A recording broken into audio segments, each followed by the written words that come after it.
नमस्कार, बहुत स्वागत है आपका हमारे यूट्यूब चैनल गवर्नमेंट दृश्य पे, जहाँ पे हम सरकारी नौकरी और बहुत सारे एग्ज़ाम से रिलेटेड सारे अपडेट्स आप तक पहुँचाते हैं, वो भी जल्द से जल्द।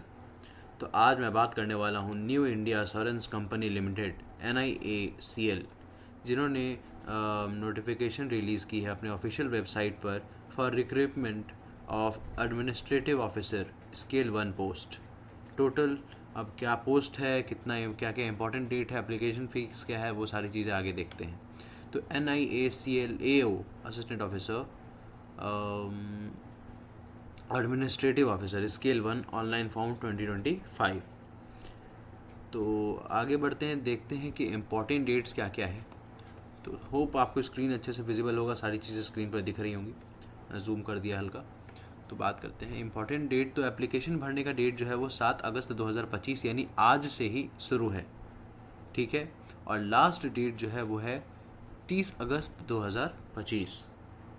और लास्ट फ़ी पेमेंट की जो डेट है वो है 30 अगस्त 2025, यानी कि दोनों ही सेम है। एग्ज़ाम डेट, एडमिट कार्ड और रिज़ल्ट डेट की बात करें तो अभी तक कोई कंफर्मेशन नहीं आई है। जैसे ही आती है हम लोग चैनल पे अपने शॉर्ट्स के through with in half an hour डाल देंगे, ताकि आप लोग कोई भी अपडेट मिस ना करें। इसलिए चैनल को सब्सक्राइब करिए, वीडियो को लाइक करिए, शेयर करिए और खासकर सब्सक्राइब करिए, ताकि कोई भी अगर हम लोग अपडेट डालते हैं कि एडमिट कार्ड रिलीज़ हो गया है, रिज़ल्ट डेट आ गया है या एग्ज़ाम डेट आ गया है, तो आप लोग से कुछ मिस ना हो, ठीक है। इसलिए सब्सक्राइब करिए। एप्लीकेशन फ़ीस की बात करें तो जनरल, OBC और EWS के लिए 850 रुपये, SC ST PH कैंडिडेट्स के लिए 100 रुपये। पेमेंट मोड की बात करें तो पेमेंट मोड आप लोग debit card, credit card, internet banking, IMPS, cash card, mobile wallet कैसे भी कर सकते हैं, ठीक है। चलिए, हाँ, बस कैश में नहीं कर सकते हैं। खैर, आगे बढ़ते हैं। क्या एज लिमिट है, कितनी पोस्ट हैं? तो एज लिमिट 550 टोटल पोस्ट आई हैं, जिसमें मिनिमम एज लिमिट में आते हैं तो मिनिमम कम से कम 21 साल होना चाहिए और मैक्सिमम होना चाहिए 30 साल। अब NIACL provides age relaxation for the AO scale 1 position as per their regulations. तो NIACL जो है वो अपने रूल्स रेगुलेशन के हिसाब से, रूल के हिसाब से थोड़ा सा आप लोग को एज का रिलैक्स प्रोवाइड करता है, रिलैक्स करता है थोड़ा। ये मिनिमम में नहीं है, ये मैक्सिमम में। कम से कम वाले में 21 साल ही रहेगा, जो ज़्यादा से ज़्यादा 30 साल है उसमें क्या होगा कि थोड़ा सा एज रिलैक्स कर देगा। जैसे कि मान लीजिए आप लोग 30 साल 6 महीना है, 8 महीना है, या 31 साल के हो गए, 31 साल 2 महीना 3 महीना, तो बस उसमें 1 साल या 1.5 साल का ही थोड़ा सा आप लोगों को ये रिलैक्स देता है, रिलैक्सेशन देता है, कि अगर आप लोग 31 साल के हो गए हैं तो आप लोग को थोड़ा सा ज्वाइन करने को मिल जाएगा, एग्ज़ाम देने के लिए आप लोग एलिजिबल हैं। तो आप लोग इसके लिए पूरी जानकारी के लिए आप लोग इसके ऑफिशियल साइट पर जाकर पूरी जानकारी ले सकते हैं या कमेंट कर सकते हैं। हम लोग with in half an hour आपके कमेंट का रिप्लाई कर देंगे। आगे बढ़ते हैं। टोटल 550 पोस्ट है, ये मैंने आपको बता दिया, ठीक है। आगे बढ़ते हैं। पोस्ट का नाम क्या है? तो एक चीज़ बता दूं कि यहाँ पे टोटल जो है, देखिए यहाँ पे जानकारियाँ कुछ कुछ मिस हो गई हैं इस पेज पे, जो कि दिख नहीं रही है ऐड के कारण में भी। तो जैसे पोस्ट का नाम तो यहाँ पे है, कुछ कुछ पोस्ट हैं जनरलिस्ट्स के, कुछ कुछ हैं अकाउंटेंट्स के, ठीक है। तो यहाँ पे हमने टेबल था कि जनरल में कितना पोस्ट निकला है, अकाउंटेंट का कितना, जर्नलिस्ट का। तो ये अभी टेबल उपलब्ध नहीं है, जैसे ही आता है मैं दोबारा एक बार शॉर्ट के थ्रू अपलोड कर दूंगा, इसलिए चैनल को सब्सक्राइब करिए। खैर, टोटल पोस्ट जो है जर्नलिस्ट और अकाउंटेंट को मिला के 550 है, ठीक है। आगे बढ़ते हैं। तो क्या क्या योग्यता है, एलिजिबिलिटी क्राइटेरिया क्या क्या है? पोस्ट का नाम है अकाउंट्स, उसमें चार्टर अकाउंटेंट ICAI और कॉस्ट एंड मैनेजमेंट अकाउंटेंट, ठीक है, from the institute of cost accounts of India, formally ICWAI, ठीक है। ये होने चाहिए आप लोगों में से, मतलब एक, या तो आप लोग चार्टर अकाउंटेंट होने चाहिए, या तो कॉस्ट एंड मैनेजमेंट अकाउंटेंट होने चाहिए, CAM।